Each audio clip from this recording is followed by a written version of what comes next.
বাংলাদেশটা মূলত তিনটা তন্ত্রের মাধ্যমে পরিচালিত হয়। নাম্বার ওয়ান, গোলামের বাচ্চারা সারা জীবন গোলামি করে যাবে, সে কখনো রাজা হইতে পারবে না। নাম্বার টু, পীরের বাচ্চা সারা জীবন পীরই হবে, মুরিদের বাচ্চা কখনো পীর হইতে পারবে না। আর নাম্বার থ্রি, রাজার বাচ্চা রাজাই হবে, অন্য কেউ হইতে পারবে না। একটা জিনিস খেয়াল করেন, 1971 সালের পর থেকে আজকে 2026 সাল পর্যন্ত সারা বাংলাদেশের কোটি কোটি মানুষদের, অন্যভাবে যদি বলি সারা বাংলাদেশের কোটি কোটি গোলামদের পরিচালনা করতেছে দুইটা পরিবার, এক শেখের পরিবার, এক জিয়ার পরিবার। মাঝখানে নাঙ্গল আসছিল, তত্ত্বাবধায়ক সরকার আসছিল, বাট ওরা টিকতে পারে না। মূলত এই দুইটা পরিবার পরিচালনা করতেছে। আমি আপনাদের লিখে রাখতে বলতেছি, আপনারা লিখে রাখেন, যদি এই দুইটা পরিবারের কেউ যদি বাচ্চা না থাকে, এই দুই পরিবারের পোষ্য যদি কোনো কুত্তা থাকে, ওই কুত্তারে ইলেকশনে যদি দাঁড় করায় দেয়, তাহলে এই গোলামের বাচ্চা গোলামরা ওই কুত্তারে ভোট দিয়ে পার্লামেন্টে পাঠাবে। এমন একটা মেন্টালিটি আমাদের তৈরি হয়ে আছে, অথবা আমাদের তৈরি করে দেওয়া হয়েছে।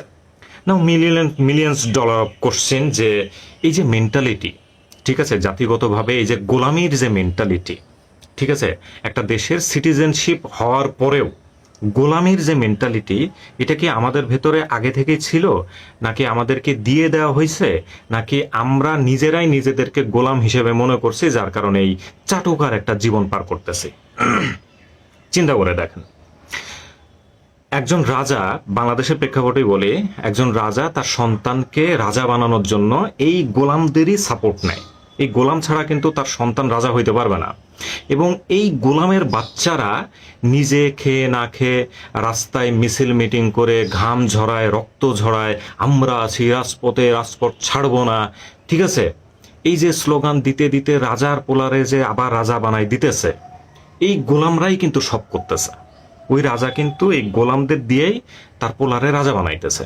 ঠিক যেইভাবে মাজারে একজন পীর তার সন্তানকেই পীর বানাচ্ছে এবং বলতেছে কি, শুধু জ্ঞান থাকলেই পীর হয় না, পীর হইতে গেলে ওরস লাগে।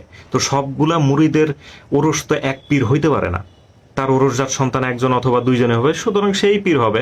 ওই যে পড়াই দিছে, ওই পড়ানোই পড়তেছে। এরপরে ডিম, মুরগি, হাঁস, গরু, ছাগল, জায়গা জমি বিক্রি করে নিয়ে এসে পীরের পোলারে পীর বানাইতেছে। ঠিক আছে, এইগুলা চলতেছে। আর আমরা যারা গোলামীর জীবনযাপন করতেছি, আমরা মনে করতেছি যে আমরা কখনোই পারবো না প্রধানমন্ত্রী হইতে, আমরা কখনোই পারবো না ম্যাজিস্ট্রেট হইতে, ঠিক আছে, ওইগুলা ওদেরই কাজ। আমাদের কাজই হইল চাটুকার জীবনযাপন করা, আমাদের কাজ হলো নজর ছোট, আমাদের কাজ হইলো, আমাদের যে শিখাই দেওয়া হয়েছে যে যতটুকু পা ততটুকু কম্বল ইউজ করো, ঠিক আছে, বামন হয়ে চাঁদে হাত বাড়াও। এই যে এই কথাগুলোর মাধ্যমে আমরা ধইরা নিছি যে আমাদের জীবন আসলেই গোলামের, ঠিক আছে।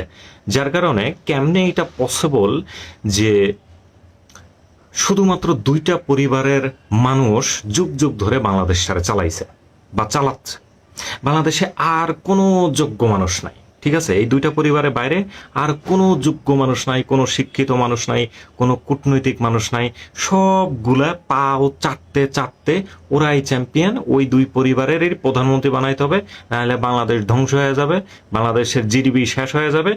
ওরা ছাড়া আর কারো পক্ষে সম্ভব না। মানে বাকি সবগুলো হচ্ছে বলদ, ঠিক আছে।